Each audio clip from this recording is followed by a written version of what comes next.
Shvetsiyaga kelganimda nima ish qilganim va qancha maosh olganimni bugun sizlarga aytib bermoqchiman. Juda ham qiziq mavzu. Ungacha menga obuna bo'lib turib, mana shu videoni do'stlarga yuboringlar. Hammaga kattakon rahmat. Xullas, birinchi o'rinda shunday internet orqali ish topganman. Shu bilan ya'ni gamburger xona, mana shunaqa bitta restoranda, ya'ni kattaroq edi bundan. Gaplashdim, bo'ldi, keling vaqtida qo'limdan ish kelmasdi, o'rgatamiz deb hamma narsani bo'ldi. Shu bilan ishga bordim, adres tashladi, kirdim ishga. Gaplashdim, bu yerda o'zimizning vatandoshlar bor edi, bittasi bor edi, o'sha dedi, bo'ldi, hammasini o'rgataman o'zim dedi. Yaxshi kelishdi boshida, undan keyin ish boshlandi. Bir hafta bo'ldi oylik maoshlarni gaplashmadim, ishlab ishga sho'ng'ib ketdim. To'g'risi fantaziyalar juda ham kuchli edi, chunki zo'r restoran. Xo'jayini ham bir muomalali, ya'ni zo'r, o'zi fantaziyalar ketdi. Ya'ni 1,5-2 ming olsam kerak ekanmidi deb turib, shu bilan ishga kirdim.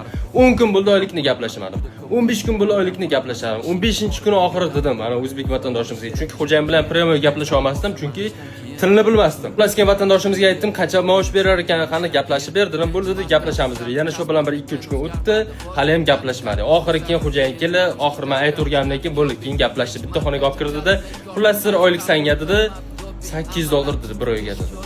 Shunaqangi alam qilib ketdi, chunki shundoq bir miyam portlab ketdi. Planlari 1,5-2 ming olsam kerak kamera deb turdim.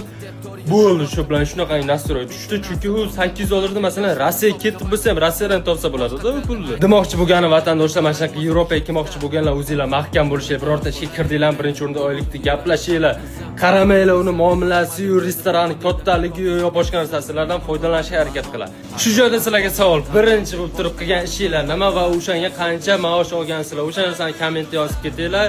Va videoga like bosib, obuna bo'lishni unutmanglar. Chunki yangilikgacha 100 mingta bo'lishimiz kerak, azincha qoldi. Hammaga kattakon rahmat bilaman. Bu sizga qiyin emas. Bitta obuna bosib qo'ying.